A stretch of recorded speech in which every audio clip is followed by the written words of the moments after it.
Welcome to the Deep Dive. We're the show that takes those big, complex topics, digs through all the articles, the research, our notes, and basically pulls out the stuff you really need to know. Yeah, the goal is simple.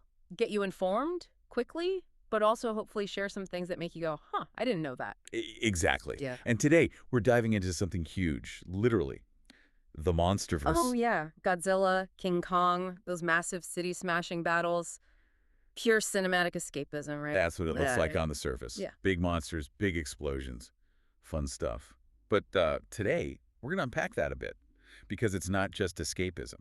Not entirely, because hiding underneath all those amazing special effects, the giant creatures, the pure mayhem, there's this surprisingly consistent presence. You mean the U.S. military? Precisely, Yeah. the strategic hand of the United States military. So today our deep dive is looking at every single way the legendary Monsterverse films, starting from that 2014 Godzilla, were involved with or affected by or influenced by the U.S. military. So we're not just asking if they were involved because, spoiler, they were. Right. We're digging into the how. What specific changes got made to scripts? Why do some critics find certain portrayals, well, problematic? And what does it all tell us about the deeper messages, of maybe subtle stuff, embedded in these massive blockbusters? Exactly. Our mission for you, listening, is to get that shortcut to being genuinely well-informed about how Hollywood's biggest monsters get shaped, in part, by the Pentagon. And what that actually means when you sit down to watch. This is where it gets really interesting. Okay, so to really get a handle on the Monsterverse's relationship with the U.S. military, we kind of have to rewind way back. To the beginning, 1954, the original Japanese Godzilla. Yeah, Gojira. And it wasn't just, a creature feature. Far from it. Absolutely not. It was deeply, deeply political. It came directly out of Japan's horrific traumatic experience with nuclear weapons and nuclear testing. Still very fresh wounds at that point. Incredibly fresh. You had Hiroshima and Nagasaki less than a decade before, in 45, and Japan was still grappling with the fallout, literally and metaphorically. And the film wasn't just vaguely inspired by that, was it? There was a specific event. There was the U.S. nuclear tests on Bikini Atoll, which, you have to remember, felt geographically really close to Japan, much closer than to the U.S. mainland. Right. And the specific incident. The fishing boat. Yes, the Daigo Fukurimaru, the Lucky Dragon number 5. On March 1st, 1954, just months before the film came out, this boat got caught in the flood-out from a U.S. hydrogen bomb test, the Castle Bravo test. Oh, wow. So real people, real consequences. Absolutely.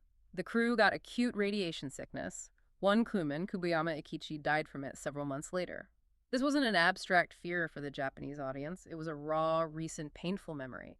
It made Godzilla incredibly potent. So Godzilla himself, he wasn't just a monster. He was the bomb, basically. He was the embodiment of the harm from nuclear weapons. The concept was this peaceful, ancient dinosaur sent on a rampage by the effects of radiation. And that detail about his skin, Yeah. that's chilling. It is. The production notes actually say his skin was meant to look like the keloid scars seen on Hiroshima survivors. A direct, visceral link to the human suffering. Wow. And the film didn't need to spell it out, did it? No. America did this kind of thing. No, it was subtle but incredibly powerful. It questioned humanity, creating the bomb without naming names. There's that scene, the woman asking, how could we create such a thing? That really captured the mood, the collective trauma. And the director, Ishiro Honda, he had his own reasons for that anti-war feeling. Oh, profoundly so. He had strong personal anti-war views shaped by his own experiences. Multiple tours in the Imperial Japanese Army, saw terrible things, even managed a comfort station during the war. Which says a lot about the costs of war. It does, and crucially, he saw Hiroshima after the bombing. That devastation stayed with him. All of that fed into the film's really somber tone, its plea for disarmament. It was a warning. So in that original film, with that heavy message, what about the military? The Japanese military, the self-defense forces, were they the heroes? Not even close. Actually, quite the opposite. They were shown as, frankly, ineffective. Completely outmatched. Really, like tanks and stuff? Yeah, you see tanks firing shells that just bounce off him. Electric fences. Useless. Frigates. Swatted away like toys, nothing worked. In fact, trying to fight him often just made things worse, caused more damage. So Godzilla was just beyond them. Exactly. A force beyond what man can or should handle. A direct consequence of playing with nuclear fire, which is, as you'll see, a very different portrayal from the later American films. And the solution wasn't military either, right? It was something else. Right. It was Dr. Serizawa and his oxygen destroyer. This weapon described as far more deadly and powerful than the nuclear bomb. Okay, so a super weapon. But he didn't want to use it. That's the key. He refused. He was terrified of its implications, what humanity might do with something even worse than the bomb. He saw the potential for an even greater cycle of destruction. So he destroyed it. Yeah. And himself. He destroyed his research, yes, and sacrificed his own life to make sure nobody could replicate it. It wasn't about winning with a bigger stick. It was about breaking the cycle of violence. A profound anti-war statement about sacrifice over power. Very different vibe from your typical blockbuster climax. Absolutely. Which brings us neatly to how the U.S. military interacts with Hollywood. Yeah. Because that kind of message, Yeah. military incompetence, anti-war sacrifice, is probably not what they want highlighted. Definitely not. And this relationship, it's not new. The U.S. Department of Defense, the DoD, started formalizing things with Hollywood way back in the mid-1940s, right after World War II. Why then? Strategic move. Shape public perception, keep support for the military going in peacetime. And their support was, and is, huge. Massive support for big budget productions. What kind of support are we talking? Lending incredibly expensive gear, aircraft carriers, active ones, helicopters, planes, tanks, stuff studios just couldn't afford or easily replicate. And crucially, offering advice and rewrites on scripts. So not just props and locations, actual input on the story. Script doctors from the Pentagon. Pretty much, they act as consultants, and they have very specific criteria for giving this help. It's not a free-for-all. Okay, so what are the rules? What does the film have to do to get that carrier access? Well, according to their own liaison, Phil Strub, and the official DoD instruction 5410.16, first, the film has to spit shine the military's image. Spit shine. So make them look good. Exactly. Present a reasonably realistic depiction, but one that contributes to public understanding in a positive way. And, very explicitly, it needs to benefit recruiting and retention programs. Recruiting, so they see it as a tool for that. Directly. Strub mentioned films like Captain Phillips or Man of Steel as wins, showing the Navy's professionalism, the Air Force's power, potentially drawing people in. Okay, so that's what they want. What about what they don't want? The red lines. The censorship. Oh, there are definite red lines. They have what's described as a filtration system.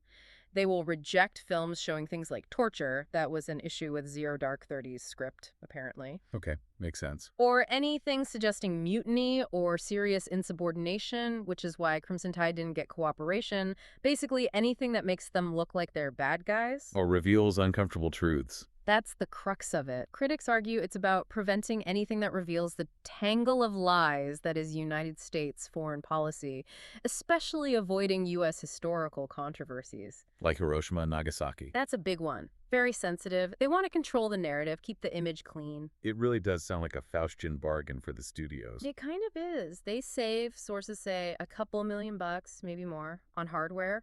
They get amazing wonderful cinematic images, authenticity, production value. But the price? The price is signing contracts, agreeing to not oppose the interests of the U.S. government. It becomes this mutually beneficial relationship between the means of making war spectacles and the means of making war. Which ties into that idea. The Noam Chomsky's thing. Manufacture of consent. No. Yeah. The idea that propaganda in democracies isn't always overt. It's often subtle, shaping perceptions without people realizing. Hollywood, in this view, shoves militaristic ideology down the throats of moviegoers. Projecting heroism to cover up the realities of war. Exactly. And it's not always, a smoke-filled room conspiracy. It's often described as more decentralized, almost a natural phenomenon, because Hollywood often has this general reverence toward the military anyway. So the system kind of perpetuates itself. Pro-military blockbusters lead to more pro-military blockbusters. That's the dynamic. It's an institutional alignment where everyone seems to benefit, except perhaps, nuanced critical perspectives. Okay, so with all that context, the original's message, the DoD's playbook, let's finally stomp into the Monsterverse proper. Godzilla 2014. This was a big one for military collaboration, wasn't it? A really deep partnership. Oh, absolutely huge. Far beyond just, hey, can we borrow a helicopter? The DoD openly reviewed the Godzilla script. They provided experts to ensure the military portrayal was accurate, or rather, accurate in the way they wanted it shown. And the hardware access was significant. Immense. Filming on 3 active aircraft carriers: the Ronald Reagan, the Carl Vinson, the Nimitz. That level of access is extraordinary for a movie. Wow. 3 carriers. And you had like over 3 dozen credited military officials involved: consultants, liaisons, advisors, making sure the uniforms look right, the tactics seem plausible, and crucially, that the overall image aligned with DoD goals. It was a full court press. And it wasn't just about making the movie look cool, was it? They were pretty open about the recruitment angle. Completely open. Phil Coons from the DoD stated their intent clearly. It was about educating and informing the American public, showing how we respond to a crisis. And he had that quote about teenagers. Yeah, hoping the target demographic, 14 to 18-year-olds, would leave thinking, and this is a direct quote, "I never knew the Navy was such a sophisticated, professional organization. I really want to go explore it." Wow. Just straight up saying it. Use the blockbuster to get kids interested in signing up. It was a very clear, very deliberate recruitment strategy, leveraging the movie's spectacle. Which is just worlds away from Ishiro Honda's original vision. So how did all that military involvement and the recruitment goal actually change the story, the history, in the 2014 film? The shifts were massive. Remember how the Japanese military was useless in the original? Here, the U.S. military is integral to the fight. They're not just window dressing or cannon fodder. They are the heroes. Right, like the main character, Ford Brody, Navy guy. Exactly. L.T. Ford Brody, an EOD tech explosive ordnance disposal. He doesn't run away. He makes a conscious decision to stay and fight and protect and defend the citizens. His bravery, his competence, it's central. The military is shown as essential, capable, morally right. Okay, so the military role is flipped. What about the nuclear stuff? The core of the original's allegory. This is where it gets really, really different ideologically. The film opens with actual historical footage: Operation Crossroads Baker, the 1946 Bikini Atoll tests. Iconic, chilling footage. But they don't use it as a warning. Not at all. It's basically just used for special effects, mixed in with CGI mushroom clouds. It completely obscures the original meanings. It detaches the image from the history, the horror. And then the plot itself uses nukes differently. Radically differently. There's a plot point where they literally try to bait Godzilla out with a nuclear weapon. And later, nuclear energy is sort of what empowers him. It transforms the bomb from this symbol of ultimate terror into a monster-destroying weapon, a tool, maybe even a necessary evil, a savior. It's like that line from Dr. Strangelove almost. Learn to love the bomb. The implication, critics argue, is exactly that. America should learn to love the bomb because it will save our country. It's a complete 180 from the original's message. That's quite a rewrite of history and symbolism. And you mentioned censorship earlier. Was there direct censorship in the 2014 film related to the nuclear history, specifically with Serizawa? Yes, a very significant change. Dr. Serizawa, Ken Watanabe's character, is named in homage to the original scientist. And originally, he apparently had this powerful speech connecting to his father's direct experience with the atomic bomb, a link to that real trauma. But the DoD didn't like that. It was considered a showstopper, a hard no. It needs to be removed. That's what the reports say. Why? Because it touched on that forbidden topic: U.S. historical controversy, Hiroshima, the bombings. So what did they change it to?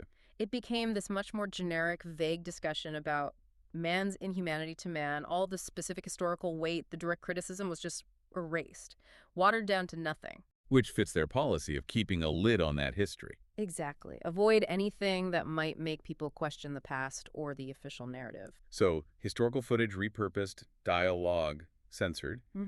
What about the actual impact of nukes? The fallout. Also sanitized. The film ends with a nuke going off in the ocean, right? Pretty close to San Francisco, like 15 minutes by boat off the shore. Yeah, remember that. And what happens next? Basically nothing. Everyone is happy at the end. There's zero mention of fallout, radiation, environmental disaster, nothing. It just detonates, problem solved, roll credits. Which is not how nuclear bombs work. Not even remotely. It's a complete sanitization of the consequences, a consequence-free nuclear explosion. It's deeply problematic from a scientific and historical standpoint. So, okay, some people did say the military looked kind of helpless or stupid at times, right? Like with the MUTOs and their EMP powers messing up all the tech. Yeah, there were moments where the tech failed, where they seemed outmatched by the MUTO's specific abilities. That's true. But the overall takeaway wasn't military failure. Critics argue no. Despite those moments, The film's constant visual barrage of fighter jets, tanks, ships, the focus on Brody's heroism, the sheer presence of the military throughout, it still served to glamorize them. It still reinforced their necessity, their moral rightness. That's the argument, that it asserted the moral right of U.S. military expansionism by showing them as the indispensable protectors, the only ones who could fight back, even if imperfectly. So the original's meaning, Godzilla as a manifestation of fears, an important moment in history, that got lost. Critics would say yes. It became less an allegory, more a blockbuster for millions of Americans to see in order to push their agenda. A vehicle for a pro-military message, wrapped in monster movie spectacle. Okay, let's shift gears to the next big one, Kong. Skull Island in 2017. This felt different, tonally, thematically. It wasn't really about nukes, was it? Not at all. Kong took a sharp turn. It was deliberately conceived as a fusion of the King Kong mythos with Vietnam War films. Think Apocalypse Now, but with giant monsters. Right, I remember that vibe. Much more cynical, kind of gritty. Exactly. It was reflecting on a different kind of anxiety, not nuclear annihilation, but maybe the decline of U.S. hegemony, the ghosts of failed interventions. It used allegory, but a completely different one. So if it's a Vietnam allegory, Skull Island itself is Vietnam. That's the clear setup. The film portrays Skull Island as this place invaded by American forces. They arrive with little understanding of their opponents, the creatures, the environment, the local people. And they're pretty destructive. Recklessly so. They come in dropping seismic charges, using napalm, a callous attitude towards the locals, carrying out their mission with recklessly destructive abandon. It directly mirrors critiques of U.S. actions in Vietnam. And Kong. Who is he in this metaphor? Kong becomes a symbol of the Viet Cong, essentially. He's the powerful native force acting defensively against this intruding outside force. He's protecting his home from these destructive invaders. Were there specific lines or characters that really drove that critique home? Oh, yeah. Colonel Packard, Samuel L. Jackson's character, the commander, he has that line, full of bitterness. We didn't lose the war, we abandoned it. That really taps into a specific post-Vietnam sentiment. And the guy who'd been there for years? Yeah. John C. Reilly's character. Hank Marlowe? Yeah, the WWII pilot who crashed there decades earlier. He made friends with a Japanese pilot, lived with the natives. He's the voice of caution, urging non-interference. He even suggests WWII offered a non-heeded lesson, a chance to pursue peace that was missed. He's directly questioning the gung-ho military approach. Okay, so a pretty clear, critical allegory about Vietnam and military intervention.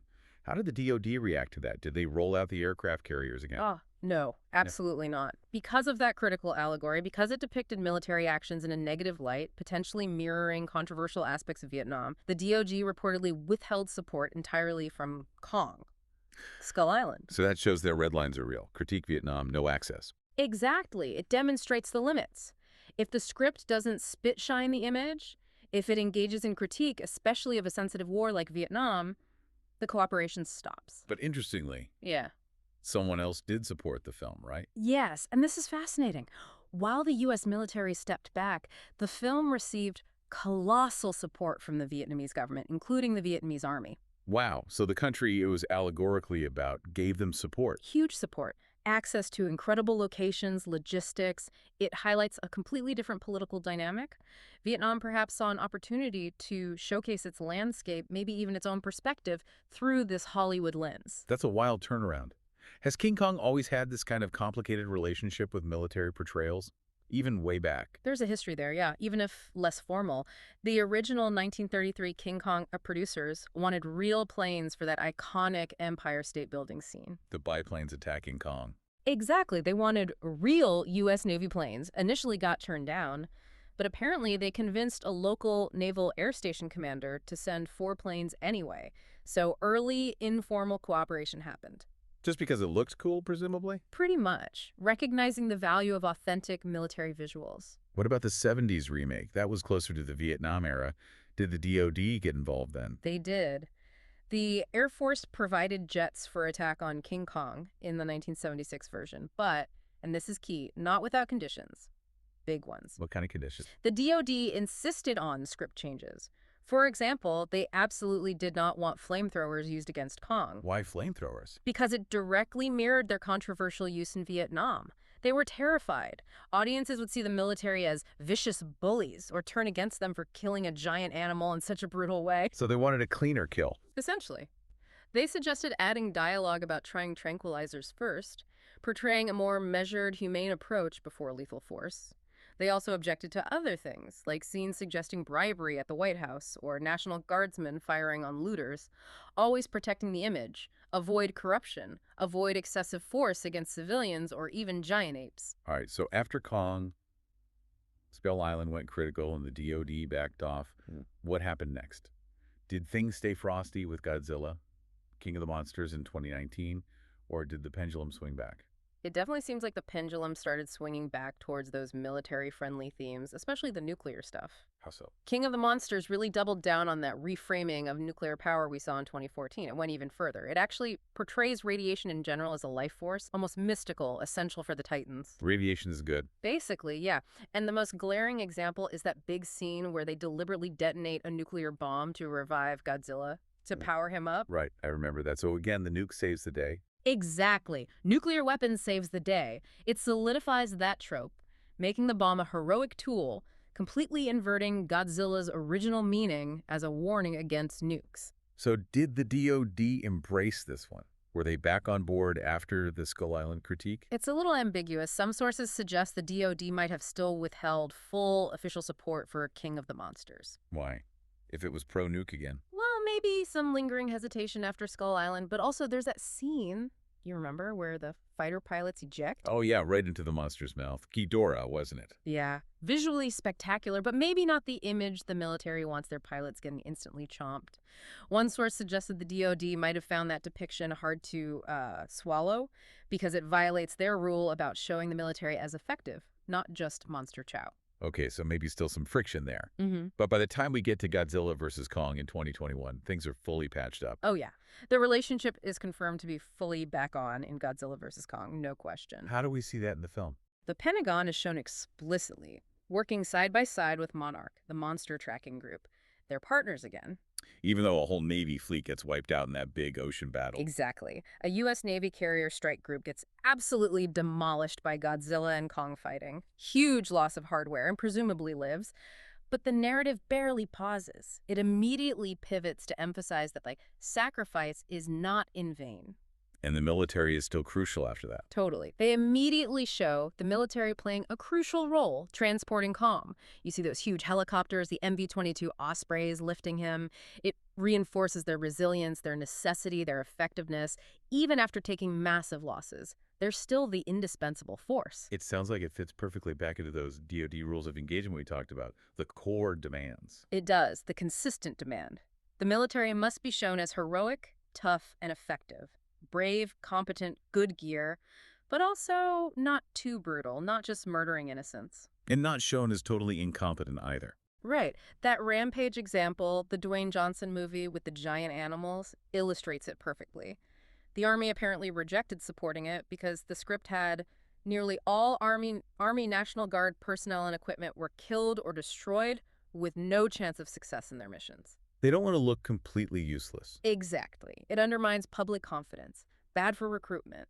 They need to look capable even against giant monsters. So it seems like even when the DoD isn't directly funding or rewriting every line, there's this underlying tendency in Hollywood anyway, this general reverence for the military.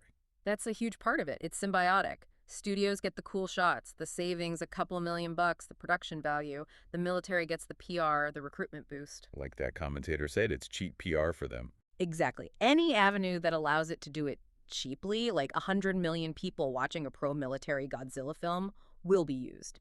It's not always a top-down mandate. It's often this largely decentralized natural phenomenon, an institutional bias, an incentive structure that just keeps churning out these kinds of narratives. Okay, so we've really traced how the U.S. military has its fingerprints all over the Monsterverse. Script changes, access, reframing history. But let's pull back. Why does this actually matter to you, listening at home? What are the bigger implications of the DoD acting as this sieve for popular culture? That sieve concept is key. The DoD's entertainment liaison office is constantly reviewing scripts, giving notes, acting as this constant sieve to make sure nothing controversial gets through, nothing that makes them look like they're bad guys. It's not just editing, it's filtering. It's a filtration system, yeah. Proactive image control. Making sure the public sees the military in the way they want it seen, aligning with strategic goals, even if that means changing history or smoothing over difficult topics. And one of the biggest things getting filtered out consistently is that history around Hiroshima and Nagasaki. Why is that such a non-negotiable taboo for them? It's one of their strictest rules. Sources say it's an absolute no-go, no direct mention, no critical depictions of the bombings. Why? To keep a lid on what they see as a massive historical controversy. The debate over whether the bombs were necessary. Exactly. Was Japan already trying to surrender? Was it more about sending a message to the Soviets? They don't want those questions asked. The fear, as critics put it, is that even a tiny mention could let smarty pants journalists or just curious viewers start pulling the thread, start to unravel the whole thread, the whole tangle of lies that is the United States foreign policy. So the goal is to make it ahistorical. Prevent people even thinking about history critically, keep the official story intact. And this connects to a longer pattern, doesn't it? This sort of pro-bomb messaging. Absolutely. This isn't new. Since the dawn of the atomic age, there's been a concerted effort to publicize the power of the nuclear bomb as a good thing. Like that secret Air Force film studio. Lookout Mountain, yeah. From the 40s to the 60s, they made films, controlled test footage, shaped how the bomb was presented, always emphasizing the awesome power. It's about projecting power through nuclear weapons. But crucially, not showing the consequences. Deliberately avoiding the impacts of that, avoiding the actual victims, human or environmental. Because if you show that, people might start to feel things. They might engage in critical thinking.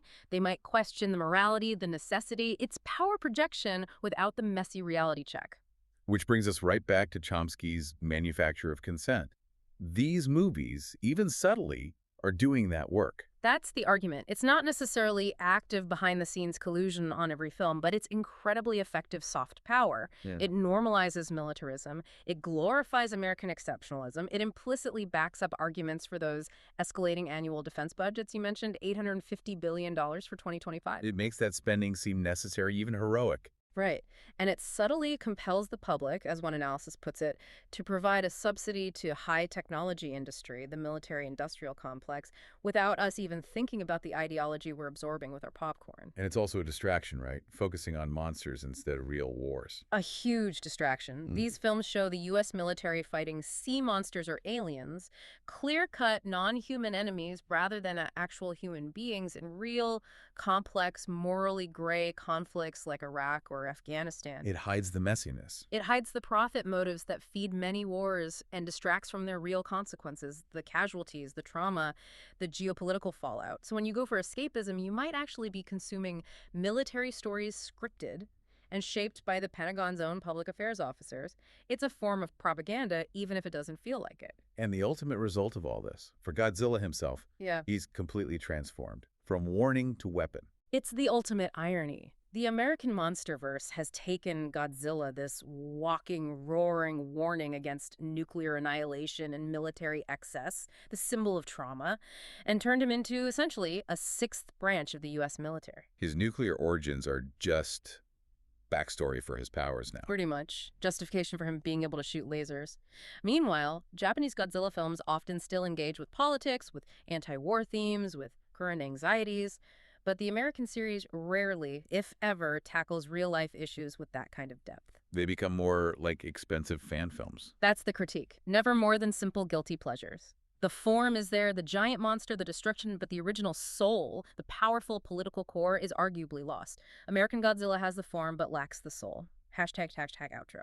So wrapping this up, what does it all mean for us, for you watching these movies? We've gone deep into the Monsterverse from Godzilla 2014 right through the latest clashes and seen just how consistently the U.S. military's influence is woven in. Yeah, from direct script changes, censoring history, giving access to carriers and jets, to just promoting certain narratives.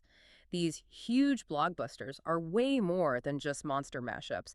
They're cultural objects carrying embedded messages. And understanding that influence, it's actually pretty crucial, wouldn't you say? It really is, because it empowers you as a viewer. You can still enjoy the spectacle, the fun, but you can watch with a more critical eye. You can start to recognize the deliberate choices being made, choices designed to shape how you see the military, how you think about history, even how you feel about nuclear power. It helps you sort out the pure storytelling from the parts that might be serving, well, another agenda.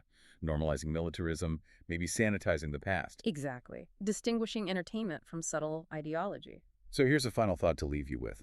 If powerful art, art that lasts, is often political, what does it say about our culture right now that even our biggest, most escapist monster movies are so tangled up with military narratives?